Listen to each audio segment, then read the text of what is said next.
आरकेपी online कक्षा में आपका स्वागत है। बेटा आज करेंगे हम विशेषण। क्या पढ़ेंगे? विशेषण। हमने संज्ञा सर्वनाम पिछली वीडियो में पढ़ा। अब हम विशेषण करेंगे, क्योंकि जब तक संज्ञा सर्वनाम समझ में नहीं आता तब तक विशेषण समझ में नहीं आता। तो बेटा ध्यान दीजिए कि मैं कुछ शब्द बोलती हूँ, वाक्य बोलती हूँ, उनको ध्यान से सुनना। मानसी सुंदर लड़की है। मैंने सफेद गाय देखी। तो बेटा यहाँ पर मानसी संज्ञा है, गाय संज्ञा है, और उनसे पहले जो शब्द है उनकी विशेषता बताई है वो शब्द विशेषण होते हैं। यानी कि हम परिभाषा करते हैं, ध्यान दीजिए, जो संज्ञा और सर्वनाम की विशेषता बताएं उन्हें विशेषण कहते हैं। जो शब्द संज्ञा और सर्वनाम की विशेषता बताते हो उन्हें विशेषण कहते हैं। जैसे सफेद गाय हरी घास में चरती है। सफेद गाय हरी घास में चरती है। अब देखो, सफेद हरी, ये गाय क्या है? संज्ञा है, ठीक है। और घास क्या है? ये भी संज्ञा है। अब इनकी विशेषता बताई है कि वो घास कैसी है? हरी है। वो गाय कैसी है? सफेद है। तो ये क्या हुआ? विशेषण हुआ। यह घर मेरा है। यानी कि घर क्या है? संज्ञा है, संज्ञा है। अब संज्ञा की विशेषता किसने बताई? यह शब्द ने, कि यह घर मेरा है। कौन सा घर? यह घर मेरा है। तो यह शब्द विशेषण हुआ यहाँ पर। आगे देखिए, उसने 4 केले खाए। उसने 4 केले खाए। अब केले क्या है? संज्ञा है, ठीक है। और संज्ञा की विशेषता यानी कि वो केले कितने हैं? 4 हैं। कितने हैं वो केले? 4 हैं। तो ध्यान देना है आपको कि संज्ञा की विशेषता बताई तो क्या हुआ? विशेषण हो गया।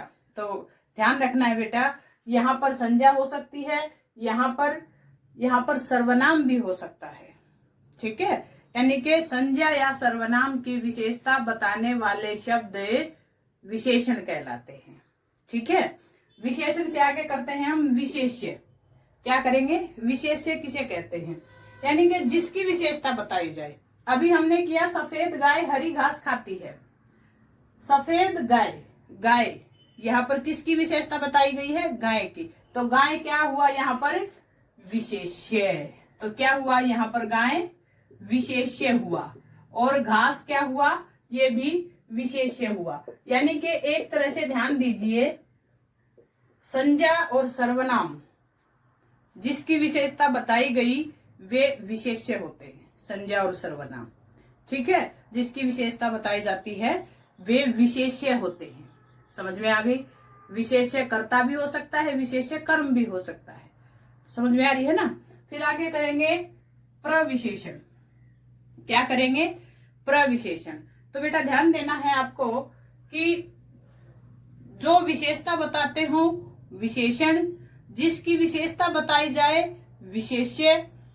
अब जो विशेषण की भी विशेषता बताए, जो विशेषण की भी विशेषता बताए उसे प्रविशेषण कहते हैं। प्रविशेषण, प्र, ध्यान देना है आपको। परविशेषण नहीं बोलोगे, प्रविशेषण, ठीक है, कि ये प्रविशेषण कहलाता है। जो विशेषण की भी विशेषता बताता हो उसे प्रविशेषण कहते हैं। जैसे मैंने बहुत सुंदर गुड़िया देखी। अब देखिए यहाँ पर गुड़िया है, संज्ञा है, सुंदर विशेषण है, सुंदर की भी विशेषता बहुत। तो ये क्या हुआ आपका? प्रविशेषण। अब ध्यान दीजिए बेटा, बहुत प्रविशेषण हुआ, सुंदर आपका विशेषण हुआ, और गुड़िया आपका संज्ञा हुआ, यानी कि विशेष्य हुआ। समझ में आ गई? तो आपको इतनी चीजें समझ में आ गई। विशेषण किसे कहते हैं, विशेष्य किसे कहते हैं, और प्रविशेषण किसे कहते हैं, ठीक है बेटा। बेटा प्रविशेषण के बाद हम करेंगे विशेषण के भेद। क्या करेंगे? विशेषण के भेद। ध्यान दीजिए बेटा, विशेषण के 4 भेद होते हैं। कितने भेद होते हैं? 4 भेद होते हैं। गुणवाचक विशेषण, संख्यावाचक विशेषण, परिमाणवाचक विशेषण, सांकेतिक या सार्वनामिक विशेषण। संख्यावाचक, गुणवाचक, परिमाणवाचक, सार्वनामिक, जिसे हम सांकेतिक विशेषण भी कहते हैं। ठीक है, तो सबसे पहले देखते हैं हम गुणवाचक विशेषण क्या होते हैं। गुणवाचक, ध्यान देना है, गुणवाचक यानी कि विशेषण किसे कहते थे? अभी अभी हमने किया, किसे कहा? कि जो संज्ञा और सर्वनाम की विशेषता बताए। ठीक है, अब यहाँ पर क्या है कि जो संज्ञा सर्वनाम की विशेषता गुण, दोष, रंग, रूप, आकार इनके द्वारा बताए। जो संज्ञा और सर्वनाम की विशेषता गुण, दोष, रूप, रंग, आकार, स्थिति इन सब से हमें अवगत करवाए, उसे गुणवाचक विशेषण कहते हैं। ठीक है, जैसे गोरा, काला, ईमानदार, नुकीला, चकोर। ठीक है, ये क्या है? हमारे गुणवाचक विशेषण है।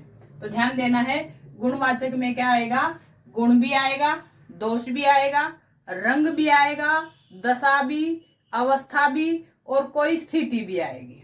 ठीक है बेटा, उसे गुणवाचक विशेषण कहेंगे। जैसे मोहन ईमानदार है, सोहन बेईमान है, उसने नुकीली वस्तु उठाई, वह चकोर मॉडल बना रहा है। तो ये ध्यान देना है आपको कि जो संज्ञा और सर्वनाम है उसकी विशेषता किसके द्वारा बताई गई है? गुण है, दोष है, दशा है, स्थिति है, आकार है, रूप है। समझ में आ गई? तो उसे हम क्या कहेंगे? गुणवाचक विशेषण। तो गुणवाचक विशेषण की फिर से देखिए परिभाषा। ध्यान देना है कि गुणवाचक जो गुण को दर्शाए। किसका गुण? संज्ञा और सर्वनाम का। किसका गुण? दोष, अवस्था, स्थिति दर्शाए।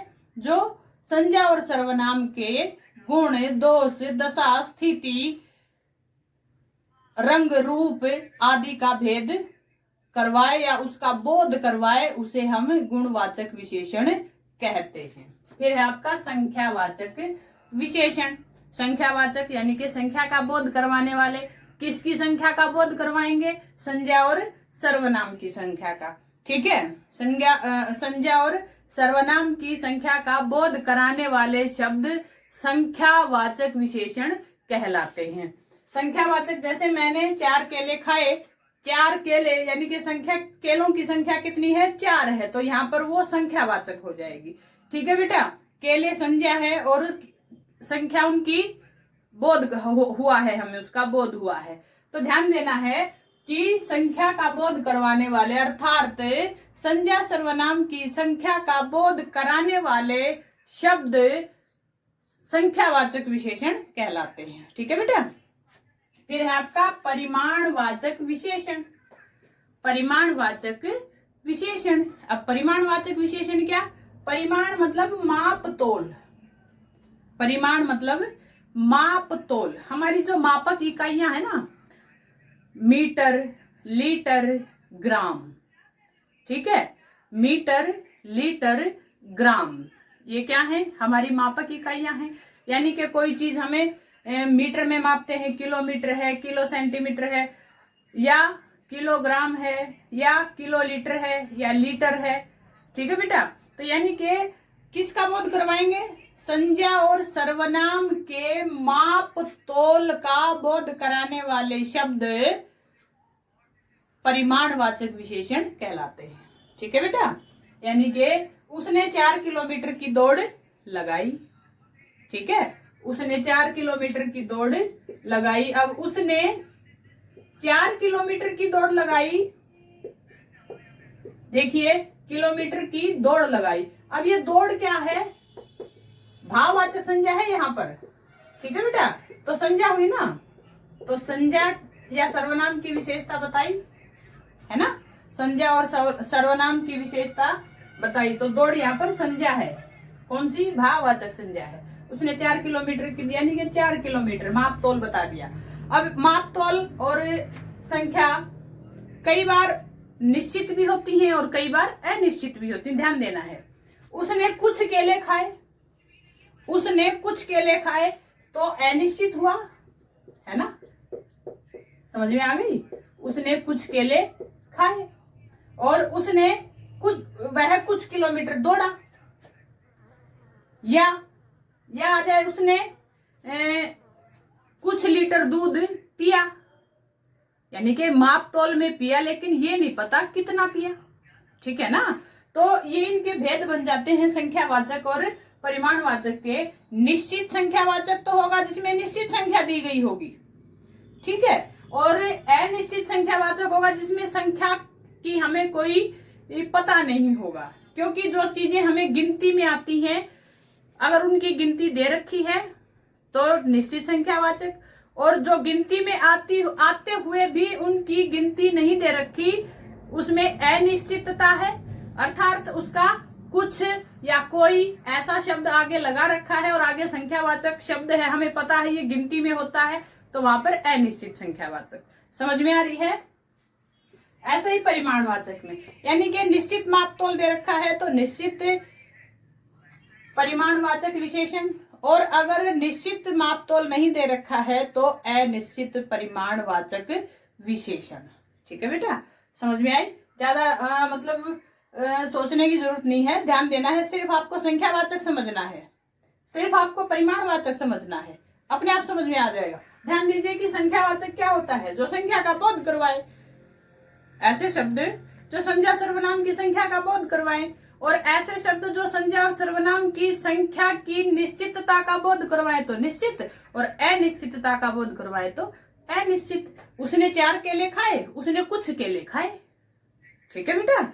ऐसे ही उसने 4 लीटर दूध पिया, उसने कुछ लीटर दूध पिया। और 4 केले खाए तो संख्यावाचक, क्योंकि केले गिनती में आते हैं, और दूध क्या होता है, मापक होता है, मापा जाता है, तो क्या हो गया, परिमाण में। और उसने कुछ लीटर दूध पिया, कुछ लीटर, तो अनिश्चित है, तो अनिश्चित परिमाणवाचक। यानी कि परिमाणवाचक तो है ना, हमें देखना है कि उसकी संख्या निश्चित है, उसका माप तोल निश्चित है या अनिश्चित है। संख्यावाचक तो है, उसमें देखना है कि वो संख्या अनिश्चित है या निश्चित है। ठीक है बेटा, समझ में आया आपको। यहां तक उम्मीद करती हूँ आपको समझ में आ गया होगा। आगे है आपका सार्वनामिक विशेषण। सार्वनामिक विशेषण, इसको हम सांकेतिक विशेषण भी कहते हैं, इसको हम सांकेतिक विशेषण भी कहते हैं सार्वनामिक का। अब इस अर्थ को समझिए बेटा, इन अर्थ को समझते हुए हमने डेफिनेशन की ना, तो इसे इसका भी अर्थ हम समझेंगे। सार्वनामिक यानी कि सर्वनाम के द्वारा, ठीक है, सर्वनाम के द्वारा संज्ञा और सर्वनाम की विशेषता बताई जाए, यानी कि सर्वनाम शब्द बताएगा किसकी विशेषता, संज्ञा और सर्वनाम की। जैसे अभी अभी हमने किया, यह घर मेरा है, यह घर मेरा है। अब यह घर मेरा है, ध्यान दीजिए। अब घर क्या है, संज्ञा है, ठीक है। यह उसका भाई है, अगर मान लिया आता है यहां पर यह या वह उसका भाई है, ध्यान देना है, भाई, और उसका ये संज्ञा यह उसका भाई है, तो यहाँ क्या है, सर्वनाम की सर्वनाम से विशेषता बता रखी है, संज्ञा की सर्वनाम से विशेषता बता रखी है। ठीक है बेटा, संज्ञा से पहले आकर के बैठेगा या सर्वनाम से पहले आकर के बैठेगा। और यह घर मेरा है तो यह संज्ञा है, और यह उसका भाई है तो यह सर्वनाम है। देखो ये सर्वनाम की विशेषता सर्वनाम से, संज्ञा की विशेषता सर्वनाम से, यानी कि जो सर्वनाम शब्द संज्ञा और सर्वनाम की विशेषता बताएं उन्हें सार्वनामिक विशेषण कहते हैं। सांकेतिक संकेत होता है, यह दीवार ऊंची है, यानी कि यह दीवार, उसने इशारा किया है, संकेत दिया है, तो यह दीवार ऊंची है, इसको इनका एक ही हम इसको बोलते हैं। ठीक है बेटा, करेंगे विशेषण के भेद दोबारा से, ध्यान देना है एक बार फिर। गुणवाचक विशेषण, गुण बताएं, गुण, दोष, दशा, स्थिति, अवस्था का बोध कराने वाले शब्द, किसका बोध, संज्ञा और सर्वनाम क्या, संज्ञा और सर्वनाम की स्थिति, दशा, गुण, दोष आदि का बोध कराने वाले शब्द गुणवाचक विशेषण। संख्यावाचक विशेषण, संज्ञा सर्वनाम के की संख्या का बोध कराने वाले विशेषण। संख्यावाचक, इसमें निश्चित और अनिश्चित हो सकते हैं। निश्चित संख्या दे रखी है तो निश्चित संख्यावाचक, और जिसमें निश्चित संख्या नहीं दे रखी कोई और कुछ है तो अनिश्चित संख्यावाचक। फिर आपका परिमाणवाचक, परिमाणवाचक में क्या होता है, मापतोल का बोध होता है, यानी कि संज्ञा सर्वनाम का मापतोल के माध्यम से विशेषता बताई जाए उसे परिमाणवाचक। अब मापतोल किसमें हो सकता है, निश्चित भी हो सकता है और अनिश्चित भी हो सकता है। ठीक है बेटा। फिर है सार्वनामिक विशेषण।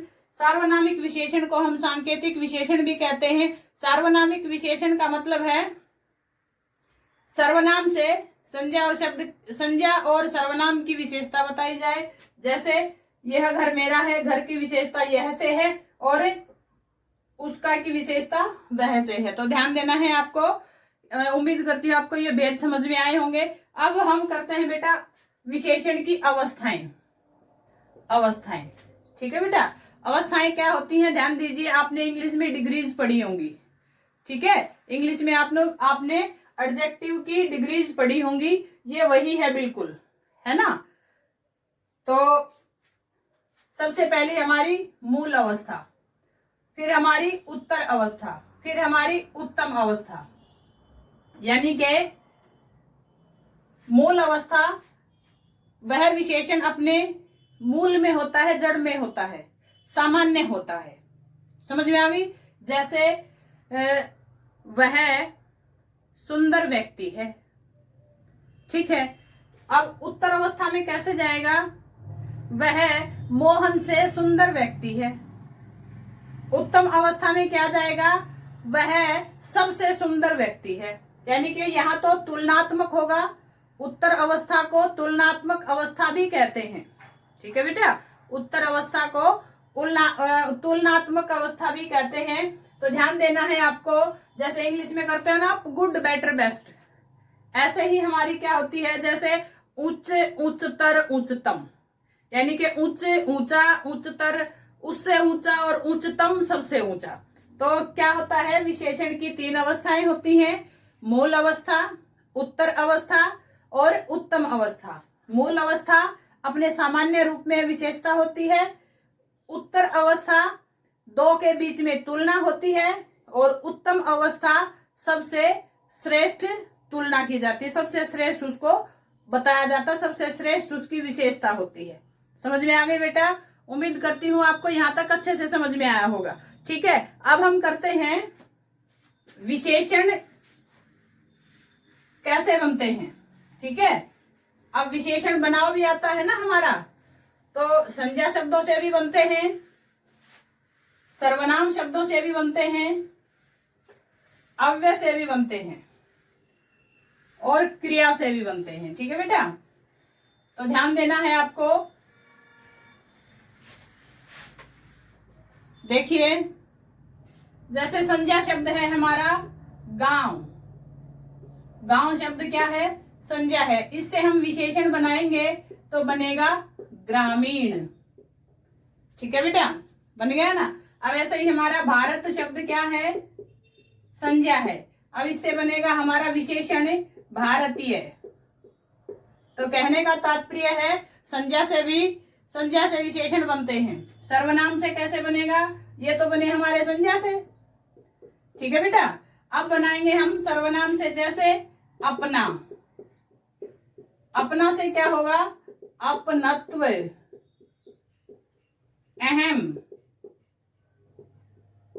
अहम से अहंकार, ठीक है। और मम, मम मतलब मेरा, ममत्व, ठीक है बेटा। तो ये हमारे किससे बने, सर्वनाम से, ठीक है। अब ये देखो जातिवाचक संज्ञा से भी बना, व्यक्तिवाचक संज्ञा से भी बना। अब यहां पर सर्वनाम से बना, ठीक है। आगे अब देखिए, अब हम अव्यय से बनाएंगे। अव्यय से यानी कि तीव्र से तीव्रता, ठीक है। और ऐसे ही फिर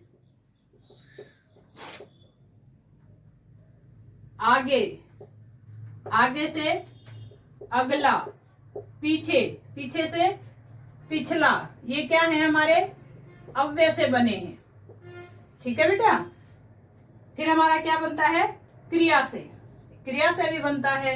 जैसे टिकना, टिकना से टिकाऊ, टिकना से विशेषण बनेगा टिकाऊ। ठीक है बेटा। जैसे मरना, मरना से मरियल। ध्यान देना है बेटा, चार तरह से हमारे बनते हैं। किस किस से, संज्ञा से, सर्वनाम से, अव्यय से और क्रिया से। अब संज्ञा से चाहे जातिवाचक संज्ञा हो, चाहे भाववाचक संज्ञा हो, चाहे व्यक्तिवाचक संज्ञा हो, इन तीनों प्रकार की संज्ञाओं से विशेषण बनते हैं। फिर सर्वनाम से बनते हैं, फिर अव्यय से बनते हैं और क्रिया से बनते हैं। ठीक है बेटा। उम्मीद करती हूं आपको विशेषण का टॉपिक अच्छे से समझ में आया होगा। अपने घर पर रहिए, सुरक्षित रहिए और अपना ध्यान रखते हुए अपना अध्ययन जारी रखिए।